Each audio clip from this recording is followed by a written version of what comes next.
See more সম্পর্কে আলোচনা করব। একজন সমাজতত্ত্ববিদ হলেন সাঁসিমো। ফরাসি বিপ্লবকালে সাঁসিমোর বয়স ছিল প্রায় ৩০।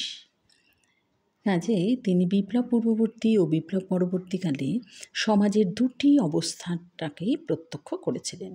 বিপ্লবের ফলে অবসরভোগী শ্রেণী, তৃতীয় বর্গ বা বিপুল জনতার কাছে যাদের অন্তর্গত হচ্ছে উৎপাদন ব্যবস্থার সঙ্গে যুক্ত বিভিন্ন শ্রেণীর মানুষ যারা পরাভূত হয়, কিন্তু থার্ড স্টেটের জয় ছিল আসলে বিপুল জনতার এক ক্ষুদ্র অংশের সুবিধাভোগী পুঁজিপতিদের জয়।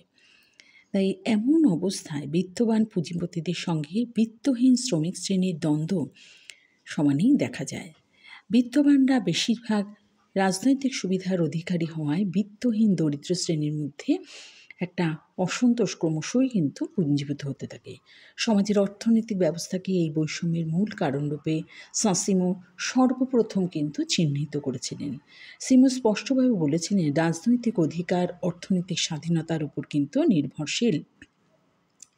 তাই সমাজের বৈষম্যের অবসান ঘটাতে হলে, রাজনৈতিক সাম্যকে প্রতিষ্ঠা করতে হলে সর্বপ্রথম প্রয়োজন অর্থনৈতিক বৈষম্যের অবসান। তাই এর জন্য প্রয়োজন রাজনীতির মতো অর্থনীতিকেও সমাজ বা রাষ্ট্রের নিয়ন্ত্রণাধীন করা, রাজনীতির সঙ্গে উৎপাদন ব্যবস্থাকেও সমাজ বা রাষ্ট্রের কর্তৃত্বাধীন করা। সিমোর এই অভিমতের মধ্যেই সমাজতন্ত্রের ইঙ্গিতটা কিন্তু প্রকাশ পেয়েছিল।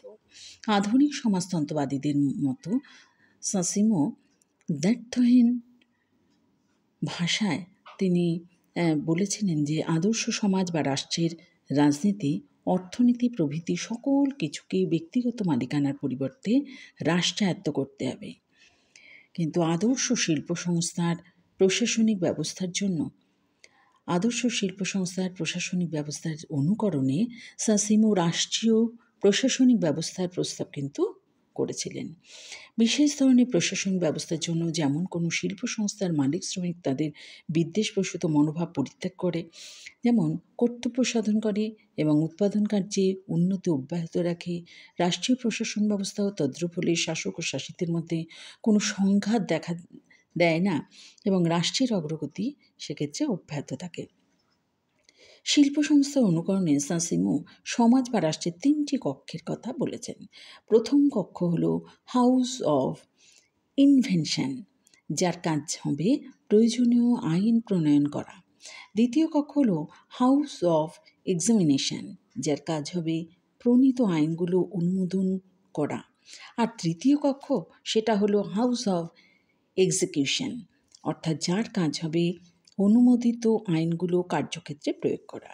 তো এইভাবেই এই সাঁসিমো তিনি কিন্তু তার এই সমাজ ব্যবস্থাটাকে তুলে ধরেছিলেন। তাই আজকের আলোচ্য বিষয় সাঁসিমো।